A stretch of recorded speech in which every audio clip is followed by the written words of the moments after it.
आपण पाहत आहात बीबी महाराष्ट्र न्यूज, खबरबात महाराष्ट्राची।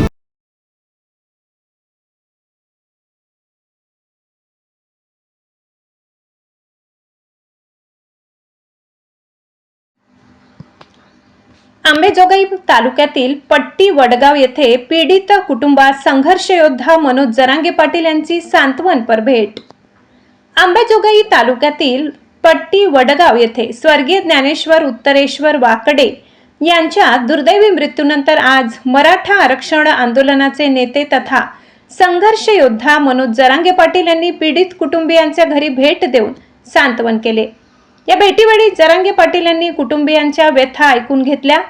तुम्ही एकटे नाही आहात, संपूर्ण महाराष्ट्रातील मराठा समाज तुमच्या पाठीशी खंबीरपणे उभा आहे असे आश्वासन त्यांनी दिले। पत्रकारांशी बोलताना जरांगे पाटील यांनी प्रशासनावर नाराजी व्यक्त केली। या प्रकरणाची निष्पक्ष आणि सखोल चौकशी व्हावी असे ते म्हणाले। कुटुंबाच्या सुरक्षेची व्यवस्था करावी, आरोपींवर 120B सह इतर कठोर कलमे लावून फास्ट ट्रॅक कोर्टात खटला चालवावा, या प्रकरणात कोणत्याही प्रकारचा राजकीय दबाव चालणार नाही असा इशाराही त्यांनी दिलाय। न्याय मिळाल्याशिवाय आम्ही शांत बसणार नाही असे जरांगे पाटील यांनी स्पष्ट केले।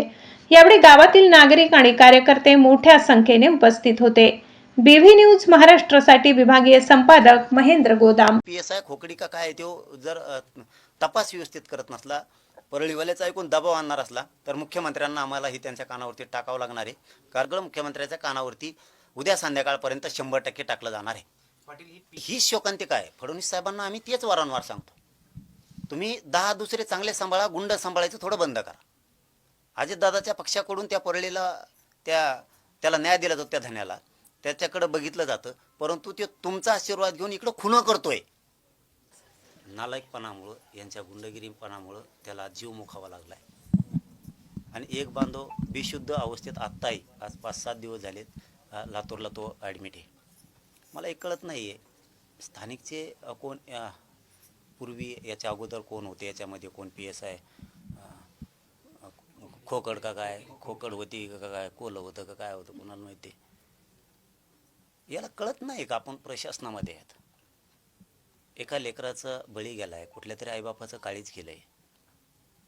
आपण आरोपीची कसली कदर नाही केली पाहिजे, त्याला ताबडतोब अटक करून मध्ये टाकलं पाहिजे। त्या खोकडीनं का कोण आहे, PSI का API खोकडी, त्या खोकडीनं ज्या बांधवांना म्हणजे ज्ञानेश्वर भैयासोबत होता त्याला प्रचंड मार लागलेला असून रात्रभर त्याच्या गाडीत घेऊन हिंडला आहे। त्याचं कर्तव्य काय होतं? मुख्यमंत्री साहेब तुमच्या काय सांगताय, कुटुंब काय सांगतोय, आम्ही देवेंद्र फडणवीस साहेब तुमच्या लक्षात येत आहे का? आणि लक्षात येऊ द्या।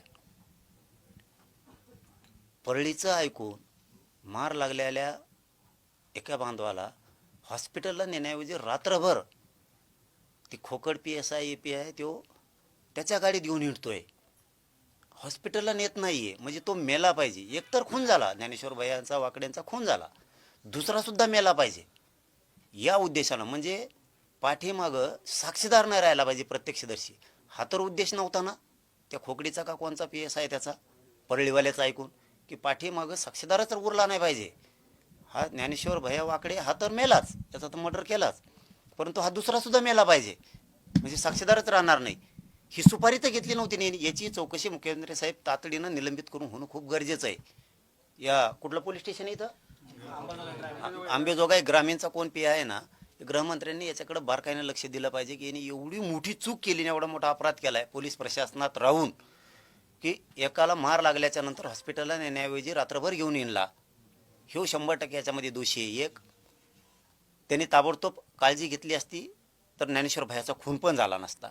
त्याच्या निष्काळजीपणामुळं एक बळी गेलाय। आणि याच खोकडीने का काय काय नाव त्याचं, खोकडे, हा नाव बी कुठून ठुलंय कुठून नाही। या खोकडीने आणखीन एक चूक केली मुख्यमंत्री साहेब, की याच्यात 10-15 लोकांनी मारलंय, तो आरोपीला पकडत नाही आणखीन सुद्धा। याच्यात 120B कलम सुद्धा नाही लावलाय, कारण सामूहिक कट होतोय। यांनी कट रचून ज्ञानेश्वर भैयाचा खून केलाय। दुसरा बांधव बेशुद्ध अवस्थेत लातूरला पडू नये याचं कर्तव्य होतं पोलीस अधिकारी म्हणून, की आपण याला तातडीनं संशयतासह सगळ्यांना आरोपींना अटक करणं तो या भानगडीत पडलेला नाही. 120B कलम त्याच्यामध्ये लावलेला नाही आहे, तोही तातडीनं लावावा. मुख्यमंत्री साहेबांना सुद्धा आमचं म्हणणं आहे की कुटुंबियांचं म्हणणं आहे याच्यामध्ये सखोल चौकशी होऊन सगळे आरोपी अटक झाले पाहिजे. संशयातासहित संशयित नाव देऊन कुणीही सुटता कामा नाही.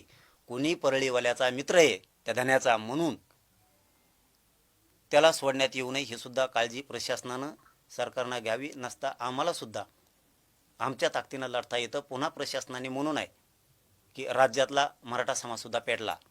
कारण जर आमचे लेकरं मरणार असतील आणि त्यांना न्याय मिळणार नसला तर आम्हाला आमच्या समाजापेक्षा मोठं कुणी नाही आहे. त्यामुळं तो PSI त्यांनी काय हलगर्जीपणा केला त्यालासुद्धा याच्यात घेतलं पाहिजे. दुसरा 120B कलम त्याच्यात लावणं खूप गरजेचं आहे. आणि आरोपी सगळे 15-16पेक्षा जास्त आहेत संशयतासहित सगळ्यांना अटक करणं गरजेचं आहे. यांना पाठीशी घालू नका ही कुटुंबियाच्या वतीनं आम्ही सगळ्यांनी मागणी केली. आणि कुटुंबियांना सुद्धा संरक्षण पुरवणं खूप गरजेचं आहे. कारण ते मुलं हॉटेलमध्ये काम करत आहेत. म्हणजे ज्ञानेश्वर वाकडे यांचा जो मृत्यू झाला आहे ते कुटुंबियाचा भाऊ त्यांचे चुलत भाऊ हॉटेलमध्ये काम करतात कुक म्हणून. त्यांना येता जाताना धमक्या दिल्या जात आहेत, त्यांना येता जाताना त्रास दिला जातो आहे. त्यांना शहरात घाटनांदूरला आंबेजोगाईला जायला लागतं. हे गरीब लोक आहेत, यांना जाणून बुजून हे गुंड त्रास देत आहेत. यांच्यावरती मोक्या अंतर्गत कारवाई करून पुढच्या काळात जर यांना त्रास दिला तर त्या सगळ्यांना मोक्यात सरकारनं आणि मुख्यमंत्र्यांना टाकावं आणि या कुटुंबाला तातडीनं संरक्षण देऊन या केसचा छडा लागेपर्यंत अधिकाऱ्यांना पूर्ण फ्रीडम दिला पाहिजे मुख्यमंत्र्यांनी. कारण त्यांच्यावरती कुठला दबाव येऊ नये. आणि तपास अधिकाऱ्यांवरती दबाव जर आला तर तपास अधिकाऱ्यांना आमचं जाहीर आव्हान त्यांनी आम्हाला सांगावं दबाव कोण आणतो. त्याच्या सहित आम्ही जेलमध्ये घातल्याशिवाय सोडत नाही आहेत कोणाला. ही केस फास्ट ट्रॅक कोर्टामध्ये पण चालवावी ही सुद्धा या कुटुंबाची मागणी आहे. सरकारी वकीलसुद्धा सरकारच्या वतीनं या कुटुंबियांना देण्यात यावा अशा. आणि याच्याही पलीकडचं कुटुंबियांना सांगतो की तुम्ही तुमच्या ज्या शंका आहेत समस्या आहेत त्या बीडच्या SP साहेबांना सांगा. बीडचे SP साहेब कोणाचीही कदर करणार नाहीत. आणि गृहमंत्र्यांचा सुद्धा त्याच्यात उल्लेख करा. तुमच्या ज्या मागण्या आहेत त्या मागण्याचा तुम्ही अर्ज SP साहेबांना करा. त्या पद्धतीनं तुमचा सगळा तपास आणि तुमच्या मागण्याची सगळी अंमलबजावणी करण्याची जबाबदारी आम्ही पण घेऊ. आणि आम्ही तुमच्या सोबत आहेत, कसलीही कुटुंबाने काळजी करू नका.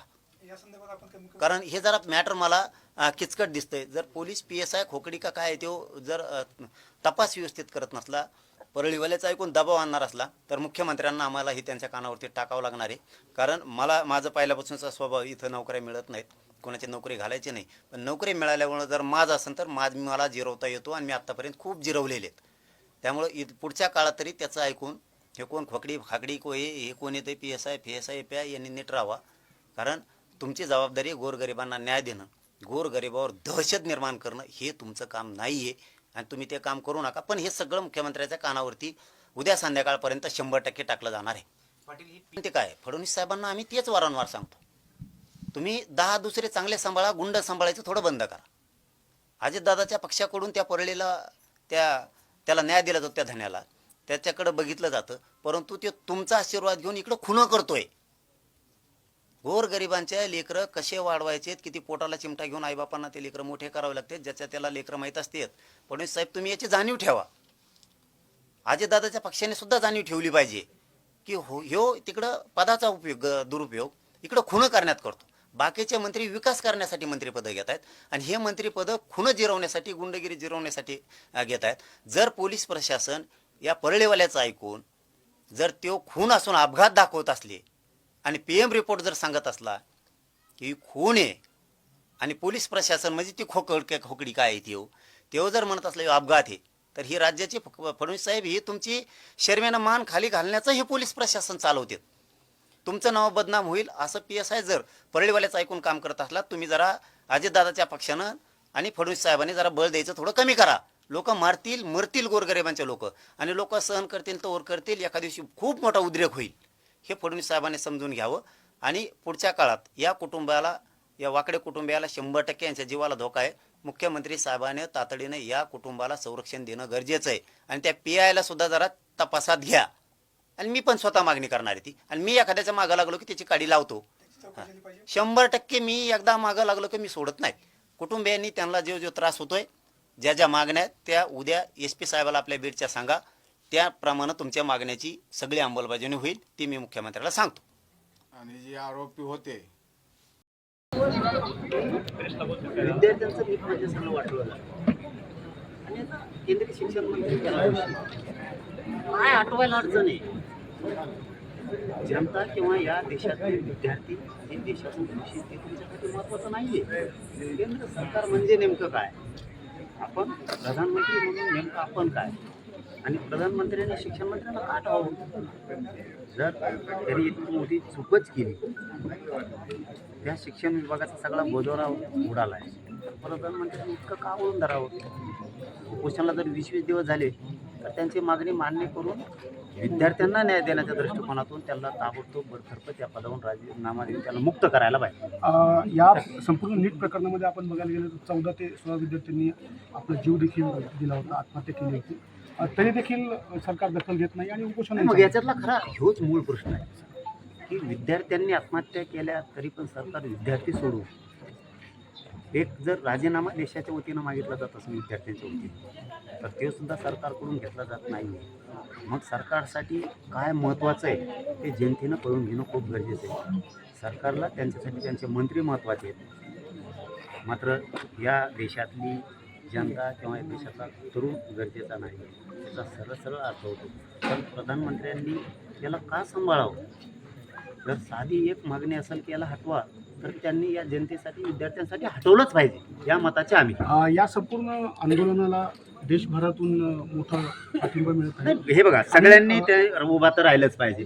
आपण त्या ठिकाणी पाठिंबा देणार आहात का आणि किंवा त्यांना भेटायला जाणार आहात का? नाही, आता इतकं बोललो, कारण तुम्ही उपोषण करते आहात म्हणून. इतकं बोललो म्हणल्यावर तर आम्ही त्यांना साथ असणारच आहे. बाकीची जागा